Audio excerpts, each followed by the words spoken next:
Basic Tools of Witchcraft 101 Part A, Witchery Series. Hello friends, I'm Tia Grab. I'm a horror writer by day and a practicing witch 24/7. I'm happy to be your guide through today's lessons for basic magical tools in the Witchery series.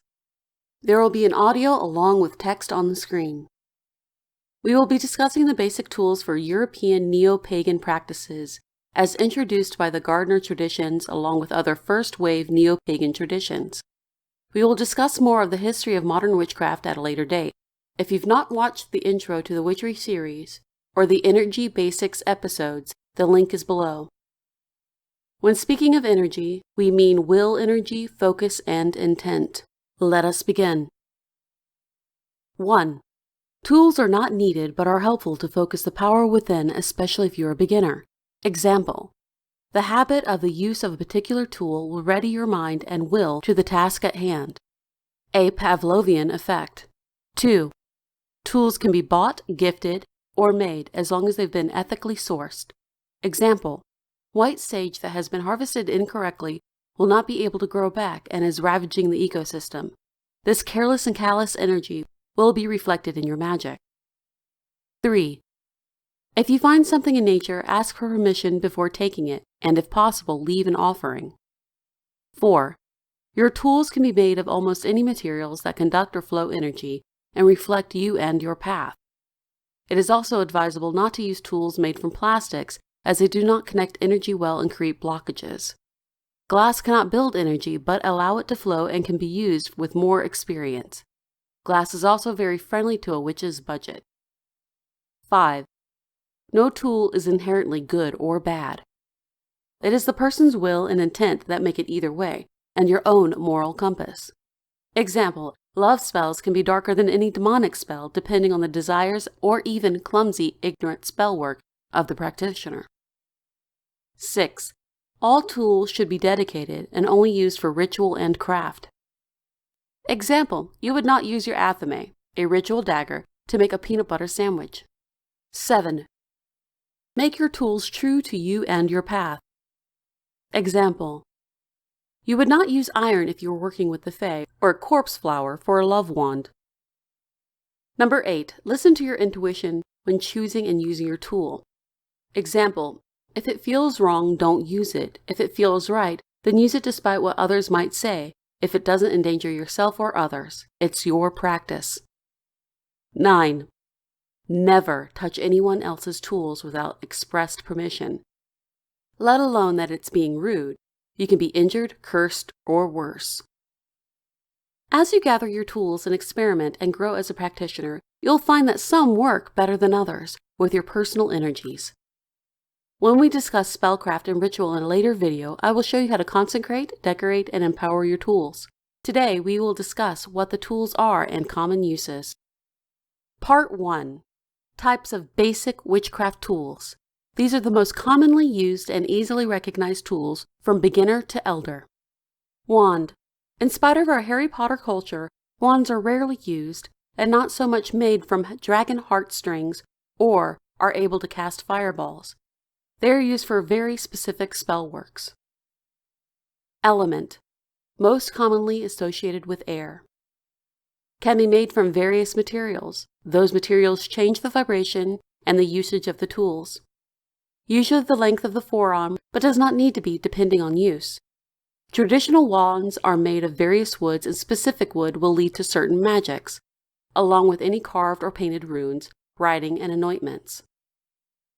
A wand's general usage is for air magics, mental healing, mental endeavors, traveling, communication, intellectual projects, guidance of energy.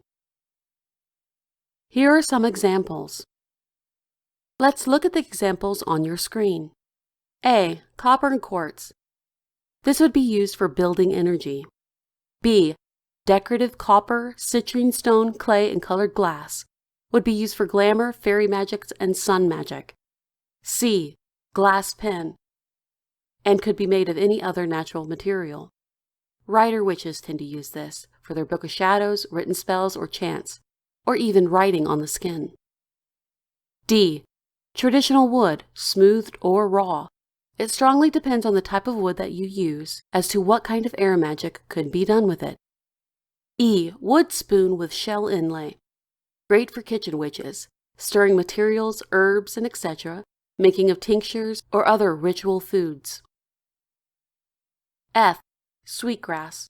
Can be used while being burned for smudging, but if not burned, can be used as a wand to dispel negative energies and moving astral energies. Sweetgrass is an astral herb and combined with air would be perfect wand for astral spells, training, and travel. G. Paintbrush. I use a paintbrush for making my candles, stirring the materials and painting the oil into the molds and on candles. I also have one dedicated for making other witchy crafts. H. Bone. It can be used for shadow fae work, beyond the veil, the wild hunt, Samhain, ancestors, rebirth, and the other world. I found these bones on a hike while at a pagan event in a clearing. They were bleached by the sun and lightly chewed by local foxes. They are deer bones, and I asked for permission before taking them, and I left an offering. I. Crystals. Strength and weakness depends on which stone is chosen. Any strong stone with length. Athame or boline or boline, depending on where you're from. The athame and boline are the go-to tool for most practitioners for high or low ritual. The element is fire. As with a wand, an athame and a boline can be made with many and various materials, affecting the vibrations and energies of the tools. Be aware there is also much meaning in the shape of the athame, such as a sickle shape or a stiletto. Athame is a double-edged dagger, or knife, sword, etc., used only for ritual. A boline or boline is also double-edged, but is traditionally white-handled and only used for practical use, carving of candles, cutting herbs, carving idols, etc. Athames and bolines are considered to be of fire because most are forged, but even if they are made of bone or stone, they are shaped and hewn, which in itself is considered a fire element. They are used for strong protection and even attack. Bold magics. Magics of courage, passion, protection, creation, and willpower. You can see from my examples, you can have something very decorative or simple, but practical depending on your desires. As I've said before, keep your blade shape in mind for what kind of magic you're wanting to use it for. A scythe is for harvest, moon magic, and a stiletto blade is to be considered more precise or for attack or focus. Iron blades used for cleansing and making boundaries, especially against the fae. Bonus for working with the dead, ancestors, or the shadows. Shell if you're a follower of Poseidon or any other ocean crafts or deities. You can even have a wood athame in the correct shape and honing if you're working with nature spirits closely. A note: an athame does not need to be sharp. Chalice. A very universal tool through many different paths. It is even used in monotheism.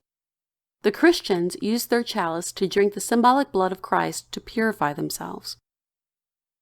Chalice's element is water. It is a cup or goblet traditionally having a stem base. Can be made from any material depending on path, as long as it is safe. Never use brass or copper because contact with wine or juice can be poisonous through a chemical reaction with the citric acids. Magics it can be used for, as in ritual circle communion. Emotional healing, offerings to the gods, fays, ancestors, and etc., working with the subconscious, subtle healing, purity cleansing, intuition, and inner self. A. I tend to use glass because it's easy to clean, and I charge the actual drink, but some believe glass is not an option. B. Others use more traditional silver or gold for high magic or high ritual. C. Wood can be used for fairy and nature magics. D.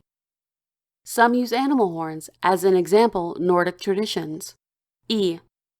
Others use certain metals, but as I said before, do not use brass or copper because of the chemical reactions with citric acid can turn poisonous. F. You do not have to limit yourself to a glass shape. If you prefer to drink from a shell or some other item that holds liquids, you can with the safety and practicality in mind. Note: I even have an everyday cup I use for daily magical practice, a specific coffee cup I use to help with my focus, productivity, and to invite positive energy. Discs, sometimes referred to as a sacred pinnacle because that is the most common decoration. You see these most often in movies and on most personal altars. It is one of the most common altar decorations. It is of the element earth. Stick to materials true to earth, iron, clay, etc. Usually has carvings and paintings, commonly pinnacles, for those who have a permanent setup on their altars. Others use plain, undecorated discs and plates so it can be used for more varied magics. A pinnacle can even be marked on the floor. Magics it is used for. A. Creating a small sacred space within your sacred circle to focus magics for spellcasting. B. Offering plates used to give foods or offerings to the gods, fairies, coven mates, etc. C. Altar plate to do your spellcraft on. D. Sacred candle holders. Examples. A. Glass plates. I had someone bring me a spiral plate to an event and left it and didn't want it back. I thought it was the perfect for offerings, especially with the spiral pattern. B. Iron plate, for placing candles and other heated items on. C. A wood coaster with a traditional pinnacle design. I use these for candles and also placing certain items for my spellcraft, such as statues, shells, crystals, etc. The wood coaster is small enough to keep in my portable altar. D. An iron trivet, an item traditionally used in most kitchens to put under hot items so it does not damage your countertops. I found this one at a thrift store and use it under my pots, cauldrons, or anything else extremely hot. Notes. Yes, the most common symbol used is the pinnacle, but it's not necessarily the only option depending on your path. The pinnacle is a very common symbol because it incorporates all the elements with a protective circle. It is a representation of balance and magic production, calling, and focus. Staffs or staves. Mostly associated with druid practices and fantasy wizards. Modern media would like us to think that it is purely a masculine tool, but it is not. It is used by whomever feels that it is right for them and their strong nature practice. Some of the first wave neo-pagans believe staves are of the element air, but my personal belief, and those I have practiced with over the last 30 years, most all consider staves earth. What do you think? Tell me in the comments below. Most all are made of wood, but can be made from other natural materials. Average length is from the ground to the shoulder or to the top of the head. 2. Can have a split to be used for a dowsing rod, but not common. 3. Can be decorative with carvings and added trinkets. Magic uses. 1. Used in druid and nature traditions with strong earth and root connections. 2. Boundaries. 3. Root work. 4. Intense grounding. 5. Physical magics. 6. Stamina and strength. 7. An energy rod, like a lightning rod, and a redirection of said energy. Here are some examples. A. Decorative. One on the left with the resin raven skull, and the fourth with the faux crystal ball. Both are more of a cane, but can be used as a staff. These are mainly for decoration only because they have a lot of plastics. They do not move or hold energy well, but maybe would be able to be improved with some personal embellishments. Copper coils, runes, stones, and etc. B. Natural staff, with natural markings of animals and insects stained and sealed. I use this for work with the Fae and shadow work. C. A bamboo walking stick, turned into a staff. What kind of wood reflects what kind of magic it is best made for. Lends itself to travel magic and tenacious growth and magics of flexibility. D. All natural driftwood. This staff would be considered unfinished, but is a fantastic builder of energy and is the perfect mix of earth and water energies. Some folks unknowingly use driftwood in their homes, creating a magic of emotional protection and happy but grounded emotional flow. I keep this piece close to my altar at all times. Book of Shadows. Your b.o.s is your most important tool. Everything else can easily be made do without, but not so with your b.o.s. Your writings are for your personal lessons, growth, skills, and discovering your path and recognizing patterns in your personal practice. Your b.o.s. should be the marrying of all elements, but some would consider it air since it's an intellectual work. It can be any notebook you desire. A. The more natural the better, of course, but not necessary as long as it is truly dedicated to your art and growth. B. In the modern age, cyber techno practitioners keep their Book of Shadows on their computer in a dedicated file. I am unclear of this type of magic, so I would encourage you to do more research. Tech and I barely work together on the best of days. Your Book of Shadows should be where you record your experiences, plans for circles, thoughts, and recipes. I have several different books of shadows. One for recipes, another for plans and experiences, and even another for results of spell works. You can also have a Book of Shadow only used by the Coven, your dedicated group of fellow practitioners. Again, only use dedicated writing utensils in your Book of Shadows and any of your written spell works. This is the end of the Basic Tools of Witchcraft, Part A. The next video release will be Part B. Take this time to write your thoughts and notes in your b.o.s. If you have any questions, comments, or ideas for future videos, please put them down below. I make videos about writing, travel, witchery, and anything else that might strike my fancy. Due to current world circumstances, my schedule is a bit all over the place, so hit that bell and subscribe so you will not miss the next release. I'm hoping for every 2 weeks, but 2020 has proven that it is easier said than done. Still curious?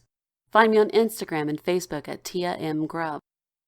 Find my pagan LGBTQ 18+ horror novel, The Lesser Devil, the first book of the Keening Chronicles, on Amazon in print, Kindle, and audiobook. Thank you for watching, and blessed be.